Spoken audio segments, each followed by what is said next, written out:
नमस्कार बच्चों, मैं रविशंकर सिंह, अध्यापक DGIC आजपुर देवसरा। हम कक्षा 11 के बच्चों को इतिहास पढ़ाएंगे। आपके इतिहास में पहला चैप्टर जो आता है अध्याय 1 समय की शुरुआत से। देखिए बच्चों, इस चैप्टर में मानव की उत्पत्ति का समय क्या था, या आदिकाल में मानव किस दशा में रहते थे। हम आपको बता दें कि आदिकाल में मानव गुफाओं में, पेड़ों पर निवास करते थे और उनका मुख्य भोजन जो था कंदमूल, फल, मछली, कच्चे मांस। तो जैसा कि ये सब आप लोग पिछली कक्षाओं में पढ़ भी चुके होंगे, किंतु आपके इस अध्याय से जुड़ी हुई कुछ प्रमुख बातें हैं जो हम आपको बता दें। इस अध्याय में ये बताया गया है कि मानव की उत्पत्ति जब हुई तो इनके पूर्वज बंदर थे। तो देखिए, बंदर और मानव के व्यवहार में, शारीरिक रचना में कुछ प्रमुख अंतर हैं, जिन अंतर को हम बारी बारी से चर्चा करेंगे। पहले हम समझेंगे कि मानव और बंदरों में व्यवहार में क्या समानताएं थी।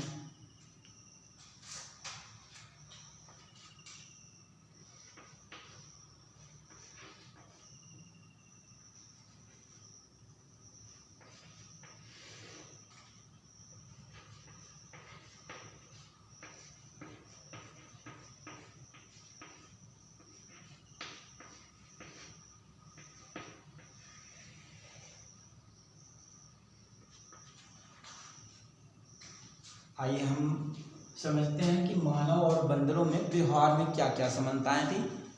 पहला है मानव, लंगूर और वानर, ये तीनों प्राइमेट स्तनपायी प्राणियों के एक अधिक बड़े समूह के अंतर्गत एक उप समूह है। स्तनपायी का मतलब होता है कि ऐसे जीव जो अपने बच्चे को जन्म देकर उनको स्तनपान करा सके। दूसरा जो समानता है, ये तीनों अपनी संतानों से प्यार करते हैं। तीसरा है दूसरे जीवों की अपेक्षा समझने की शक्ति इन तीनों प्राणियों में ज्यादा होती है। अर्थात मानव, बंदर व लंगूर, ये जो तीनों प्राणी हैं, अन्य प्राणियों की अपेक्षा इन प्राणियों में सोचने समझने की शक्ति अधिक होती है। चौथा है तीनों वातावरण एवं परिस्थिति के अनुकूल अपने शरीर को ढालने में समर्थ होते हैं। अर्थात गर्मी के समय भी ये गर्मी के समय में अपने आप को ढाल लेते हैं, वर्षा ऋतु आने पर वर्षा के समय में अपने आप को ढाल लेते हैं, और शीत ऋतु आने पर अर्थात ठंडी आने पर भी उस ऋतु के अनुसार ही ये तीनों प्राणी अपने आप को ढाल लेते हैं। आगे है पांचवा, तीनों चलते समय पैरों और हाथों का उपयोग करते हैं। फिलहाल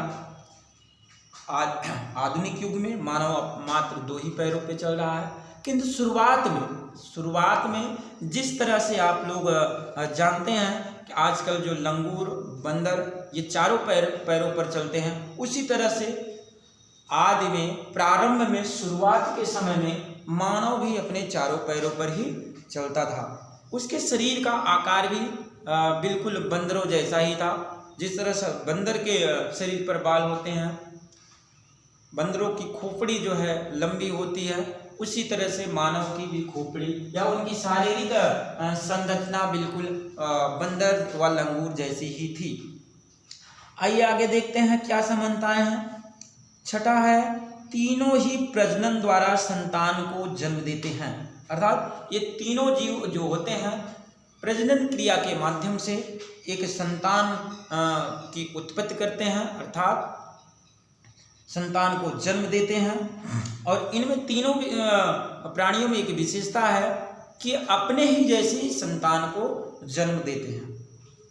अगला है, तीनों ही अपना और अपने बच्चों की सुरक्षा का ध्यान रखते हैं। आगे है, हम समझते हैं कि शरीर रचना में समानता है। ये तो रहा व्यवहार में समानता है। अब अगला है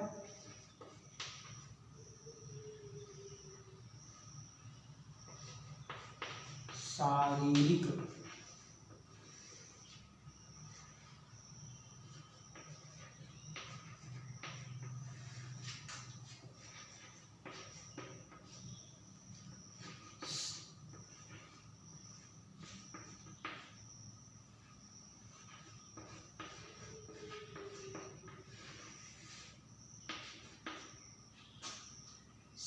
रचना में समानता है। तो आइए देखते हैं कि शुरुआत के समय में जो मानव था और मानव के पूर्वज बंदर व लंगूर, उनमें और मानव में क्या शारीरिक संरचनाएं थी या क्या शारीरिक समानताएं थी। तो शारीरिक समानताओं में सबसे पहला है, तीनों प्राणियों के शरीर पर बाल पाए जाते थे, जिससे जैसा कि हमने अभी अभी आपको पहले बताया। दूसरा है, तीनों प्राणियों की संतान जन्म लेने से पूर्व अपेक्षाकृत दीर्घ काल तक माता के गर्भ में पलती है। तीसरा है, तीनों में स्तनपायी ग्रंथियां पाई जाती हैं, अर्थात ये तीनों प्राणी अपने अपने बच्चों को दुग्धपान करा सकते हैं। चौथा है, मानव एवं वानर दोनों अपने पिछले पैरों पर खड़े रह सकते हैं। अब आइए आगे देखते हैं कि मानव, लंगूर तथा वानर में अंतर क्या है। ये तो समानताएं थी। अब इन प्राणियों में और मानव में क्या अंतर था उसके बारे में हम चर्चा करते हैं। देखिए, मानव, लंगूर तथा वानर में अंतर।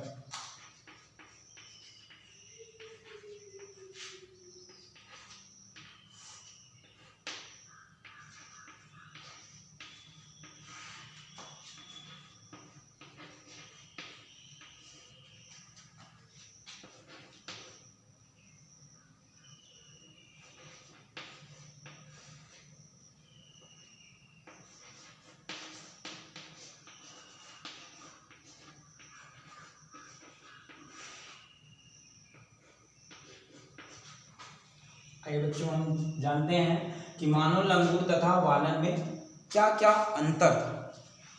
तो देखिए, उनमें पहला अंतर क्या था कि तीनों की खोपड़ियों की रचना में बड़ा अंतर है।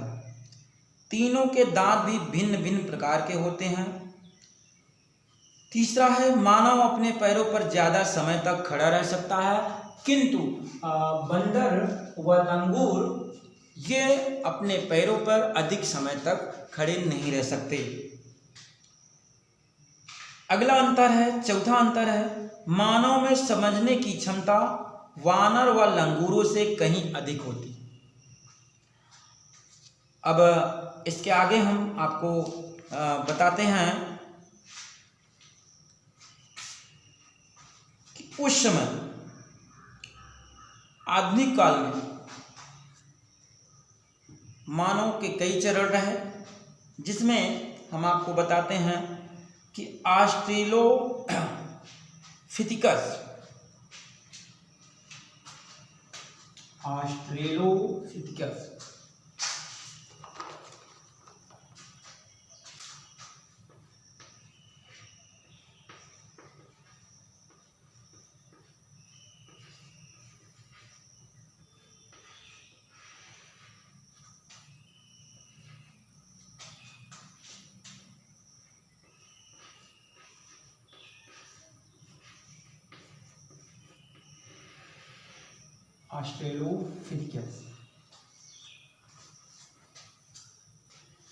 ऑस्ट्रेलोपिथेकस 56 लाख वर्ष पूर्व ऑस्ट्रेलोपिथेकस का उद्भव हुआ। यह भी एक प्रकार के मानव थे। इसके मस्तिष्क का आकार होमो की अपेक्षा बड़ा था, जबड़े अधिक भारी थे, दांत भी बड़े थे। ऑस्ट्रेलोपिथेकस पत्थर के औजारों का प्रयोग करते थे एवं जंगली जीवन व्यतीत करते थे। ऑस्ट्रेलोपिथेकस का नाम लातिनी भाषा के शब्द ऑस्ट्रेल अर्थात दक्षिणी और यूनानी भाषा के शब्द फिथकस यानी वानर से मिलकर बना है। यह नाम इसलिए दिया गया क्योंकि मानव के आदिकालीन रूप में उसकी वानर अवस्था के अनेक लक्षण विद्यमान थे, जैसा कि चारों पैर पर चलना, शरीर पर बाल। ये लक्षण जो है मानव के बंदर के ही समान थे, तो इसलिए उनकी इन्हीं दशाओं को देखकर उनका नाम ऑस्ट्रेलोपिथेकस पड़ा। अब आइए आगे हम जानते हैं कि स्वर तंत्र का विकास लगभग 2 लाख वर्ष पूर्व हुआ। वास्तव में इसका संबंध आधुनिक मानवों से रहा है। स्वर तंत्र का मतलब होता है बोलने वाले तंत्र, क्योंकि उस समय आदिकाल में जो मानव थे वो एक दूसरे से, जिस तरह से हम आधुनिक युग में एक दूसरे से बातचीत कर सकते हैं, उस तरह यह इस तरह बातें उस वक्त के मानव नहीं कर पाते थे। आइए आगे देखते हैं हम स्वर तंत्र का विकास।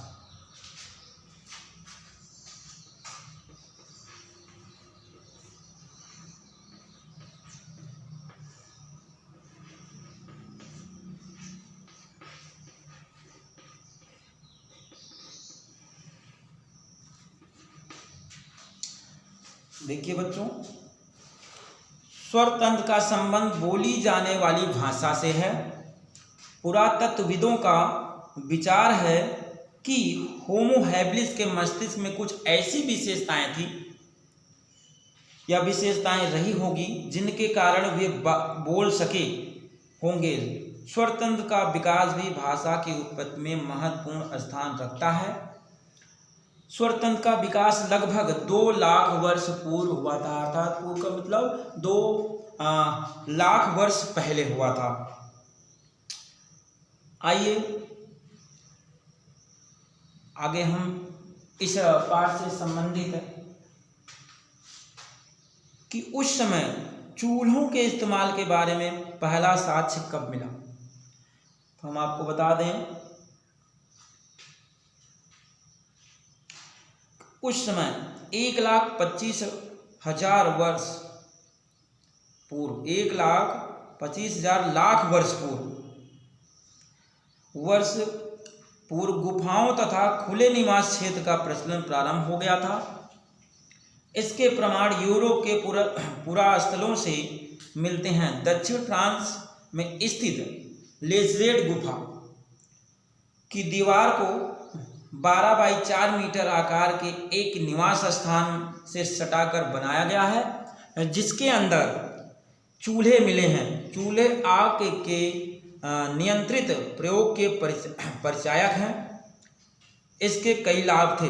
नियंत्रित आग का प्रयोग गुफाओं के अंदर प्रकाश और उष्णता मिलने में सहायक होता था।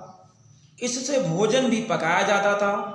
आग का प्रयोग हिंसक पशुओं को भगाने में भी किया जाता था या किया जाता रहा होगा।